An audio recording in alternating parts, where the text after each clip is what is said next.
Friends, good morning and welcome back again to online biology classes. आज हम लोग का टॉपिक है transportation in plants. Early classes में बताए थे कि ट्रांसपोर्टेशन क्या होता है। ट्रांसपोर्टेशन के बिना हमारा दैनिक जीवन भी संभव नहीं है, क्योंकि कोई भी व्यक्ति है, कोई भी वस्तु है, उसको एक स्थान से दूसरे स्थान पे जाने के लिए ट्रांसपोर्ट सिस्टम की ज़रूरत पड़ती है। ठीक वैसे ही प्लांट्स बॉडी हो या एनिमल्स बॉडी हो, डिफरेंट मटेरियल्स को कैरी करने के लिए ट्रांसपोर्टेशन सिस्टम होते हैं। उसी ट्रांसपोर्ट सिस्टम के बारे में आज हम लोग जानेंगे कि प्लांट्स में कैसा ट्रांसपोर्ट सिस्टम होता है। ठीक है, उसके बाद हम लोग नेक्स्ट एनिमल में भी ट्रांसपोर्टेशन सिस्टम को जानेंगे डिटेल में कि कैसे ट्रांसपोर्ट सिस्टम प्लांट्स में कैरी करते हैं। तो प्लांट्स में ट्रांसपोर्ट सिस्टम की ज़रूरत क्यों पड़ी? क्योंकि इसमें वाटर्स होते हैं, मिनरल्स है, फूड है, इनको ट्रांसपोर्ट करना पड़ता है। क्योंकि प्लांट के प्रत्येक पार्ट्स में फूड की सिंथेसिस नहीं होती है। आपको मालूम है कि ग्रीन प्लांट्स सभी फोटोसिंथेटिक हैं, यानी all green plants can make their food by the process of photosynthesis. और आपको ये भी मालूम है कि प्लांट्स का जो है लीव्स, जिसको किचन ऑफ द प्लांट कहा जाता है, वही रिस्पॉन्सिबल होता है, वही साइट होता है जहाँ पे फोटोसिंथेसिस के थ्रू फूड का सिंथेसिस होता है। तो फूड का सिंथेसिस लिप्स में हुआ तो वहां से फूड क्या होता है, पूरे पार्ट्स में ट्रांसपोर्ट होता है। या वाटर या मिनरल्स क्या है, सॉइल्स में प्रेजेंट है, उसको सॉइल से क्या होता है, रूट के थ्रू एब्जॉर्ब किया जाता है, और रूट के थ्रू एब्जॉर्ब करके उसको कहाँ तक पहुंचाया जाता है, प्लांट के प्रत्येक पार्ट्स तक पहुंचाया जाता है। और मेनली लीव्स के लिए, क्योंकि लीव्स में ही क्या होती है, फूड की सिंथेसिस होनी है। क्लियर? तो प्लांट्स में जो ट्रांसपोर्ट सिस्टम है, जिसको आप कंडक्टिंग सिस्टम भी कहते हैं, ये कंडक्टिंग टिश्यू से बना हुआ है, कॉम्प्लेक्स टिश्यू से बना हुआ है, जिसको आप जाइलम और फ्लोएम कहते हैं। तो xylem and phloem are the conducting tissue which are responsible for transport system in plants. Xylem carry water and minerals, while phloem carries food to different parts of the plants. ठीक है, तो हम लोग detail में थोड़ा सा देखते हैं transportation in plants. All cells of a plants get oxygen directly through diffusion. Carbon dioxide is also taken through diffusion. ठीक है, रिस्पायरेटरी गैसेस को कैरी करने के लिए प्लांट्स में बहुत ज़्यादा कोई बड़ा मैकेनिज्म नहीं है। यहाँ पे आप देखेंगे कि प्लांट्स में जो सेल्स होते हैं वो ऑक्सीजन डायरेक्टली ले सकते हैं डिफ्यूजन के थ्रू, या फोटोसिंथेसिस के लिए जो कार्बन डाइऑक्साइड की रिक्वायरमेंट होती है वो भी प्लांट्स लीव्स में जो स्मॉलेस्ट पोर होते हैं, जिसको हम स्टोमेटा कहते हैं, उस स्टोमेटा के थ्रू ये कार्बन डाइऑक्साइड को लेते हैं फोटोसिंथेसिस के लिए। In plants need to transport only water, minerals and food to various parts for their survival. Plants में जो ट्रांसपोर्ट सिस्टम की जरूरत पड़ती है वह कार्बन डाइऑक्साइड या ऑक्सीजन के लिए नहीं। ठीक है, जबकि एनिमल्स में जो ट्रांसपोर्ट सिस्टम है उसमें ऑक्सीजन या कार्बन डाइऑक्साइड को कैरी करने के लिए होता है, जबकि प्लांट्स में ऐसा नहीं है। प्लांट्स में ऑक्सीजन या कार्बन डाइऑक्साइड को कैरी करने के लिए ट्रांसपोर्ट सिस्टम नहीं बना है। प्लांट्स में ट्रांसपोर्ट सिस्टम की जरूरत पड़ती है किसको कैरी करने के लिए, water, minerals and food. Clear? In plants need to transport only water, minerals and food to the various parts for their survival. Water and minerals are transported through xylem. Water और minerals होते हैं वह एक special conducting tissue के through transport किए जाते हैं। तो इस वाटर और मिनरल कंडक्टिंग जो स्पेसिफिक टिश्यू है इसको आप कहते हैं जाइलम। और जाइलम आपका एक कॉम्प्लेक्स टिश्यू होता है। Clear? The prepared food are transported by phloem. जो ग्रीन पार्ट्स में यानी लीव्स में जो फूड सिंथेसिस हो रहा है फोटोसिंथेसिस के थ्रू, उसको ट्रांसपोर्ट करने का कार्य फ्लोएम के द्वारा किया जाता है। और फ्लोएम भी आपका एक स्पेशल कंडक्टिंग टिश्यू होता है और ये भी एक कॉम्प्लेक्स टिश्यू ही है, ठीक है।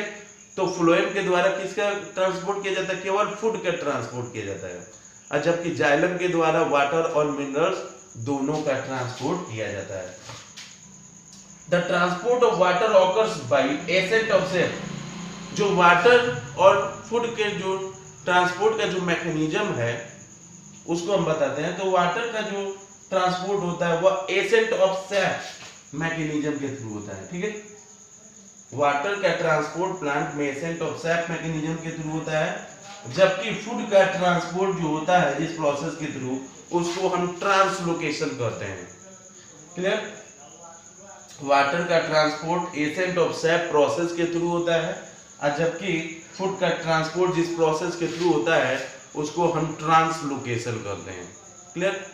तो जाइलम के द्वारा जो वाटर और मिनरल का जो कंडक्शन हो रहा है, जो ट्रांसपोर्ट हो रहा है, वह यूनिडायरेक्शनल होता है, ठीक है। वह क्या होता है? यूनिडायरेक्शनल होता है, यानी नीचे से ऊपर की तरफ यूनिडायरेक्शनल होता है, ठीक है। जबकि फूड का जो ट्रांसपोर्ट होता है वह बाई डायरेक्शनल होता है। इसको आप यहाँ पे फिगर के माध्यम से आप समझ सकते हैं कि ये आपका प्लांट्स पार्ट हो गया,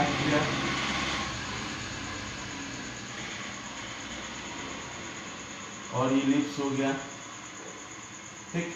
ये जाइलम हो गया। तो इस जाइलम के थ्रू यहाँ पे जो वाटर और मिनरल्स है, वाटर और मिनरल्स, तो इस वाटर और मिनरल्स का ट्रांसपोर्ट रूट के थ्रू होने लगता है, ऊपर की तरफ भी होता है, और ये ट्रांसपोर्ट यहाँ से क्या होता है? लीव्स के पास भी पहुंचता है, ठीक। वाटर और मिनरल्स क्या हो रहे हैं? कहाँ पहुंच रहे हैं? ये लीव्स के पास पहुंच गया, ठीक। अब यहाँ पे लीव्स में क्या हो गया? फूड का सिंथेसिस हो गया। फूड का सिंथेसिस, ये फूड का ट्रांसपोर्ट यहाँ पे देखिए, अब ये फूड का ट्रांसपोर्ट होने लगा। तो फूड का ट्रांसपोर्ट यहाँ पे ऊपर की तरफ भी होता है, ठीक, और फिर ये नीचे की तरफ भी होने लगा, क्लियर। जबकि वाटर और मिनरल का कंडक्शन केवल नीचे से ऊपर की तरफ होता है, जबकि फूड का ट्रांसपोर्ट आप देख रहे हैं लीफ से क्या हो रहा है? स्टेम्स के डिफरेंट पार्ट्स में, और स्टेम से ऊपर की तरफ भी जा रहा है और नीचे की तरफ भी फूड का ट्रांसपोर्ट हो रहा है, ठीक है। तो ये आपने देखा कि ट्रांसपोर्ट कैसे हो रहा है प्लांट्स में। अब हम बात करते हैं कि जो कंडक्टिंग टिश्यू है जाइलम और फ्लोएम, उनको हम देखते हैं कि ये कितने डिफरेंट टाइप्स के सेल्स बने हुए हैं और कैसे इसमें कौन सा पार्ट्स है जो वाटर और मिनरल्स को या फूड को कंडक्ट करने में हेल्प करते हैं, ठीक है। तो सबसे पहले हम लोग जाइलम को देखते हैं।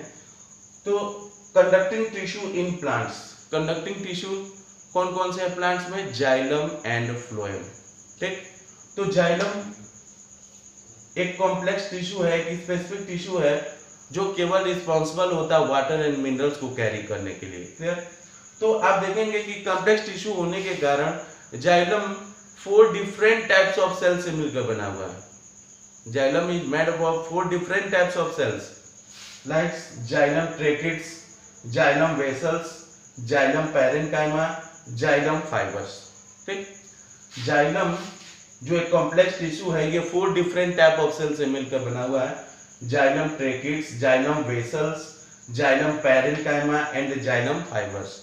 तो जाइलम ट्रैकिड्स और वेसल्स जो होते हैं ये डेड होते हैं और इनका जो सेल वॉल होता है वह थिक होता है, clear. Xylem tracheids and vessels ये दोनों डेड सेल होते हैं और इनका जो सेल वॉल होता है वह थिक होता है।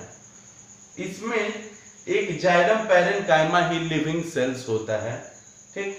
बाकी जाइलम फाइबर्स भी क्या होता है? डेड सेल होता है, लेकिन इसकी जो वॉल्स होती है वह थिन वॉल्स होती हैं, ठीक है। ये चारों में डिफरेंस है। जाइलम, ट्रैकिड्स, वेसल्स और फाइबर्स ये तीनों डेड सेल होते हैं, जबकि जाइलम पैरेन्काइमा एक लिविंग सेल्स होता है। तो आप देखेंगे कि जाइलम ट्रैकिड्स और जाइलम वेसल्स ये दोनों डेड सेल होने के साथ साथ इनका सेल वॉल थिक होता है, और इनको हम कंबाइंडली ट्रैकिट्स और वेसल्स को कंबाइंडली हम ट्रैकियरी एलिमेंट्स कहते हैं। कौन सा एलिमेंट कहते हैं? ट्रैकियरी एलिमेंट्स कहते हैं। और यही दोनों cells xylem tracheids and xylem vessels, इन दोनों को कंबाइंडली ट्रैकियरी एलिमेंट्स कहते हैं, और ये दोनों ही रिस्पांसिबल होते हैं वाटर और मिनरल को ट्रांसपोर्ट करने के लिए, कंडक्ट करने के लिए। Clear? Only tracheids and vessels are responsible for transportation of water and minerals in plants. Clear? अब हम देखते हैं कि जाइलम जो वेसल्स होता है, the walls of xylem vessels made up of cellulose and lignin. जो जाइलम वेसल्स है उसकी जो वॉल्स होती है वह किसकी बनी हुई है? सेलुलोज और लिग्निन की बनी होती है। और आपको मालूम है कि लिग्निन एक हार्ड सब्सटेंस होता है, ठीक है, जो मेनली मैकेनिकल सपोर्ट प्रोवाइड करने में हेल्प करता है। Clear? The walls of xylem vessels are made up of cellulose and lignin and it provide strength. ये क्या करता है? प्रोवाइड करता है क्या? स्ट्रेंथ प्रोवाइड करता है। It contain pits in their cell walls. इनके सेल वॉल्स में क्या होते हैं? पीट्स प्रेजेंट होते हैं, ठीक है, गड्ढे प्रेजेंट हो। ये पोर्स के रूप में नहीं होते हैं, ये पीट्स इस फॉर्म में होते हैं कि जैसे मान लीजिए कि ये ऐसे सेल्स है, तो ये बीच में जो है ये ऐसे पीट्स बन गए, ठीक है। तो इस पीट्स पे यहाँ पे क्या होता है? लिग्निन अब्सेंट होता है, ठीक है। सेल वॉल के उस पोर्शन में जहाँ पे लिग्निन प्रेजेंट अब्सेंट होता है उसको हम पीट्स कहते हैं। क्लियर? तो it contain pits in their cell walls. अब हम जाइलम ट्रैकिट्स की बात करते हैं। जाइलम ट्रैकिट्स जो होता है ये भी डेड सेल से बना हुआ है, वेसल्स भी आपका डेड सेल ही है। दोनों का जो सेल वॉल था वो ठीक था due to presence of lignin. Clear? तो ट्रैकिट्स भी क्या होता है? डेड सेल्स होते हैं विथ लिग्निफाइड सेल वॉल्स। ट्रैकिट्स के सेल वॉल्स में भी क्या होता है? लिग्निन प्रेजेंट होता है, ठीक है। तो अब हम बात करते हैं कि ट्रैकिट्स और जाइलम वेसल्स ये दोनों ही वाटर यानी मिनरल्स को कंडक्ट करने में क्या करते हैं? हेल्प करते हैं। ठीक? तो इसमें आप देखेंगे कि ये जो जाइलम ट्रैकिट्स होता है ये जिम्नोस्पर्म में प्रेजेंट होता है, जबकि जाइलम वेसल्स जिम्नोस्पर्म में एब्सेंट होता है। जिम्नोस्पर्म एक नॉन फ्लावरिंग प्लांट्स होता है। क्लियर? जैसे प्लांट्स को कई भागों में कैटेगराइज किया गया है, थैलोफाइटा, ब्रायोफाइटा, टेरिडोफाइटा, जिम्नोस्पर्मी और एंजियोस्पर्मी। तो जिम्नोस्पर्मी को हम नॉन फ्लावरिंग प्लांट्स कहते हैं। इस जिम्नोस्पर्मी में क्या होता है? आपका जाइलम वेसल्स एब्सेंट होता है। वहां पे ट्रांसपोर्ट जो वाटर मिनरल का जो ट्रांसपोर्ट किया जाता है वो ओनली जाइलम ट्रैकिट्स के द्वारा ही किया जाता है। जबकि एंजियोस्पर्म में क्या होता है? फ्लावरिंग प्लांट्स में क्या होते हैं? जाइलम वेसल्स और जाइलम ट्रैकिट्स दोनों ही क्या होते हैं? रिस्पॉन्सिबल होते हैं वाटर या मिनरल्स को कैरी करने के लिए, कंडक्ट करने के लिए। तो आपने देखा कि ट्रैकिट्स जो है जिम्नोस्पर्मिक प्लांट्स का इंपॉर्टेंट कंडक्टिंग टिश्यू होता है जो वाटर और मिनरल को कंडक्ट करता है, क्योंकि जिम्नोस्पर्मिक प्लांट्स में जाइलम वेसल्स एब्सेंट होता है। क्लियर? जबकि एंजियोस्पर्म के प्लांट्स में क्या होता है? जाइलम वेसल्स और ट्रैकिट्स चारों प्रेजेंट होते हैं, ठीक है, जो वाटर और मिनरल्स को कंडक्ट करने में हेल्पफुल होते हैं। तो ये तो था जाइलम, जिसको आप कॉम्प्लेक्स टिश्यू कहते हैं, और ये वाटर और मिनरल्स को कंडक्ट करने के लिए रिस्पॉन्सिबल होता है। और ये 4 डिफरेंट टाइप से बना हुआ है सेल्स से: जाइलम ट्रैकिट्स, वेसल्स, जाइलम पैरेन्काइमा और जाइलम फाइबर्स। तो इन चारों सेलों में कौन सा सेल्स लिविंग है? Xylem parenchyma. बाकी 3 सेल्स डेड होते हैं, ठीक है, और 2 ट्रैकिट्स और वेसल्स के सेल वॉल थिक होते हैं, इनमें लिग्निन प्रेजेंट होता है। जाइलम फाइबर्स के सेल वॉल थिन होते हैं, ठीक है। क्लियर हो गया? तो ट्रैकिट्स और वेसल्स को ट्रैकियरी एलिमेंट्स कहते हैं जो वाटर एंड मिनरल्स को ट्रांसपोर्ट करने का कार्य करते हैं, ठीक है। तो मैं आशा करता हूं कि आपको ये टॉपिक क्लियर हो गया होगा। जो भी दिक्कत हो आप कमेंट्स करके पूछ सकते हैं। बाकी आपका बहुत बहुत धन्यवाद।